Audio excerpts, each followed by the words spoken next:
Barako 3 po mga paps.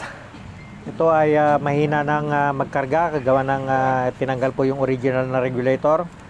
Tapos pinalitan po ng ordinaryong regulator. Hindi po nila alam na ito po ay ang sistema nito ay parang sa Wave 125 dati, yung Wave S.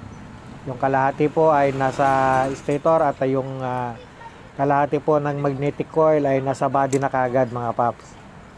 Ito ay papas-charge po natin, full wave natin. Tatanggalin po natin yung wire po rito sa may body. Ito po yung kulay black na nakakabit po rito sa bakal po niya. Yan po, natanggal ko na po siya, binartan ko na. Tapos tatanggalin na po natin yung connection po ng magnetic coil na nakakabit po rito sa may body po ng stator. Ayan. Bali, medyo dahan-dahan lang po para hindi po maputol yung dulo po ng magnetic coil. Nakahinang po kasi ito mga paps at nakaipit pa. Kaya bubukayin lang po natin yung pagkakaklip po dun sa may body para matanggal na rin yung kanyang hinang.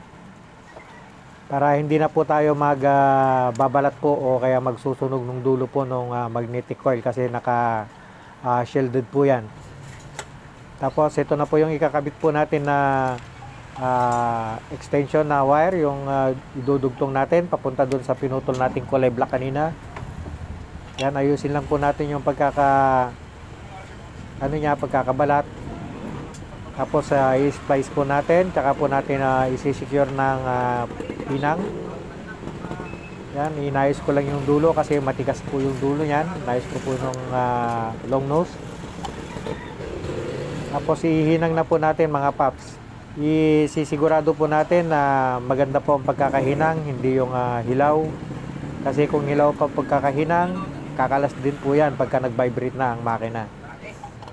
Yan, isisecure lang natin, titingnan natin kung maayos ang pagkakahinang. Tapos pilipitin natin ng konti at lalagyan po natin ito ng shrinkable tube mga paps para hindi po siya didikit doon sa body. O kaya kung saan man dumikit baka magkaroon pa ng short circuit po yan. Yan, hinitin pa lang natin yung shrinkable tube para kumapit. Ito na lang ang ginamit ko, itong panghinang para kumapit siya. Tapos iayos natin yung wire na ikinabit natin. Tapos yung pinagtanggalan natin, medyo ayusin na rin natin kasi nakakasugat po yan. Ipupulupot lang natin para pumunta po dun sa kabila, sa likod. At dito po natin ikakabit mga paps. Sa pinagtanggalan nating bakal kanina, may butas doon na pwedeng i-shoot yung wire. Tapos hugutin na rin natin yung tinanggal nating kulay black na wire kanina para idugtong naman po yung dulo ng wire na extension na ikinabit natin. Ayan, maayos na at lalagyan lang natin ng shrinkable tube para additional protection po doon sa balat po ng wire. Yan, baka po kasi pagka nag-vibrate, maubos po yung balat po ng wire at didikit po sa kanyang magnetic. At yan, sinukat ko lang yung haba para i-splice ko na doon sa pinutol kong black na wire kanina na nakadikit po doon sa body. Yan, ito po yung kulay black. Yan, tatanggalin lang po yung dulo at babalatan para mai-splice po yung dalawang yan. Pag nakalabas na po yung mga wire niyan, ipulupot lang natin, i-splice natin para i-ready po natin sa kanyang pagkakahinang. Kailangan po kasi nakahinang talaga yan para maganda po ang pagkakakapit. Yan, at hininang ko na po siya. Siguraduhin lang po natin na magandang pagkakahinang para siguradong lutong-luto po yung LED na ikinabit natin. Yan, para hindi po kasi mag-create ng init yan kasi pag umandar, iinit po yan sa sobrang lakas ng kuryente.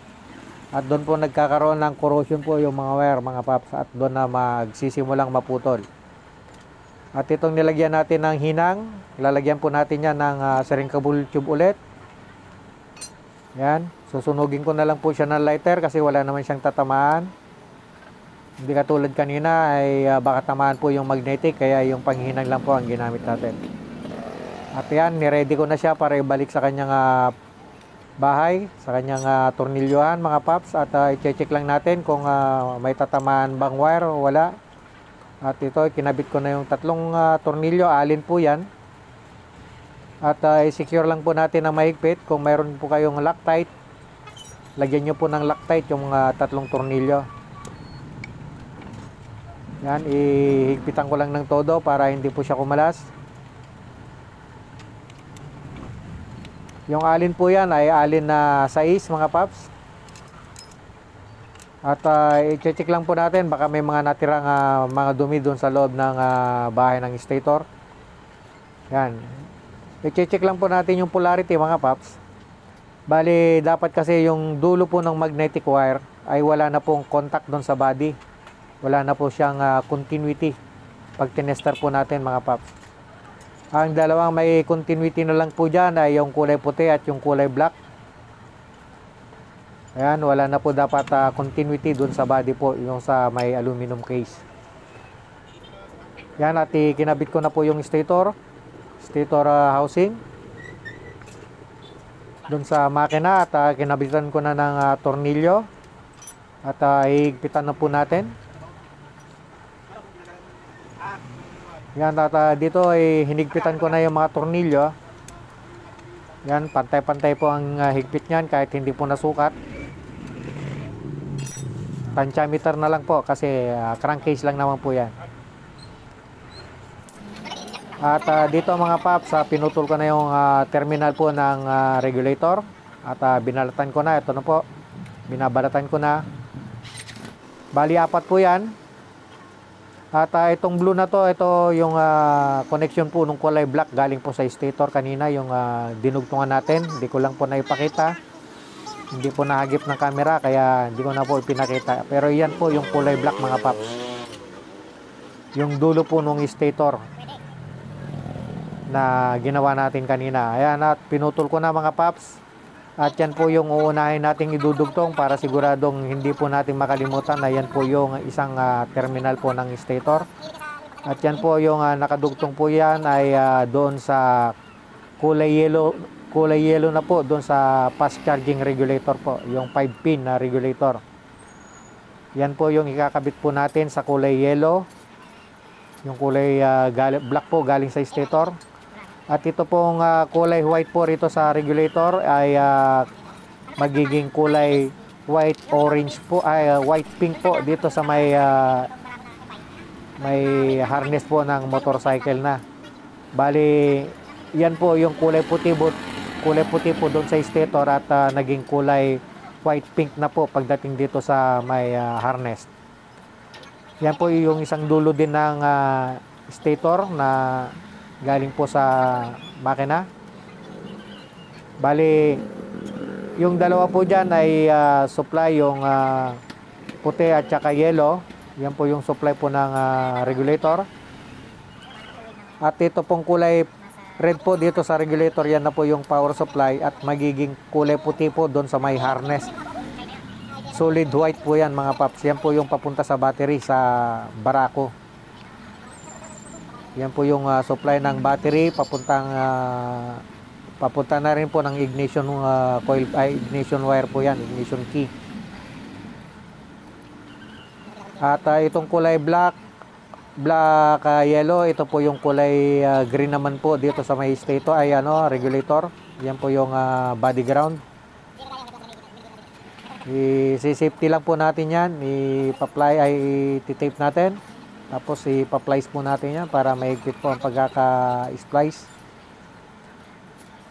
At ito po yung dulo, yung huling-huli mga paps. Ito po yung bali susyan na po, yung ignition switch, yung on.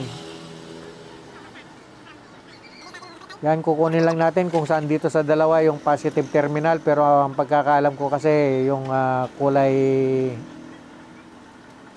orange kasi parang sa yan sa blinker. Pero kukunin lang po muna natin yung sukat para maputol natin yung wire. At may dugtong na dito sa kabila mga paps. Yan, at pinutol ko na yung dulo. At ito ay magiging kasama na niya sa kulay yellow po dito sa may harness. Tapos kulay black naman po rito sa may regulator na kinakabit po natin. Tapos yan, check lang po natin kung saan po rito yung positive galing po tayo sa susyan. At yun nga, nakuha na po natin. Titip na lang po natin itong dalawa. Bali ang magkakasama po dyan yung kulay black, yellow, tsaka yung galing po sa susyan. Pasensya na po at iisang kulay lang po ang ginamit kong wire kasi wala po tayong available na ibang wire. Ito po ang ginawa ko, yung medyo kulay black yata to, o hindi ko makita yung yung kulay niya. Pero hindi po yan yung kulay orange na galing po yan sa papunta po yan sa blinker. Ayan po at na-splice ko na. Yan po yung kinuha nating power supply po para maging taga-regulate po ng regulator. Ayan po yung nagko-control po ng voltahe mga paps. Huwag nyo pong isasama yan sa battery mismo. Kasi yung iba sinasama kaya hindi po nagpapangsyon na mahusay pagka ganon mga paps. Ayan at binalot ko na siya ng tape para ibalik na sa kanyang posisyon. Sinaksak ko na rin yan sa kanyang flasher relay. Secure lang po natin yung mga binalutan natin kanina para hindi po siya mag-create po ng electrical malfunction mga pap. Baka kasi magdikit-dikit yan pagka nakikis-kis. Kaya balutan po natin mga pap para ma-secure po yung kanyang connection. Yan at tinornilyo ko na siya. Hindi na po nakita. Yan, nakatornilyo na po siya at naiayos ko na, naipasok ko na yung mga wire. At subukan na po natin siyang paandarin mga paps. Titingnan po natin kung umaandar na kasi kanina hindi po talaga umaandar to dahil wala na po siyang kuryente. Yan po, umaandar na siya, maganda na po yung minor. At testing na lang po natin, check natin yung battery kung talagang nagkakarga. At obserbahan po natin to ng kahit mga isang oras po mga paps para ma-assure natin kung hindi magmamalfunction yung mga connection niya. Ayan at tinester ko po siya at di na po nakita. At good naman pero tignan nyo po mga paps, napakaganda po ng minor niyan. Hindi po katulad kanina nung dinala sa akin, tulak-tulak yan at pagka pinaandar ay sapilitan at mamamatay na po siya. Ayan na po, maganda na po yung power supply niya. Hindi na po yan malulobat. Tinanggal po kasi yung original nito mga paps kasi loaded na po siya sa karga, naka loud horn, naka mini driving light. At kung ano-ano pang accessories ang nilagay niya kaya nalulubat mga paps. Tapos dinala sa ibang shop. Pinargahan po ng regular na regulator, yung pang mga wave 125 lang, ay wave 1 tama, wave 125 na single phase. Kaya hindi po siya nagkakarga mga paps. Ito at okay na tong unit na to, ikakarga ko na lang yung cover po niya.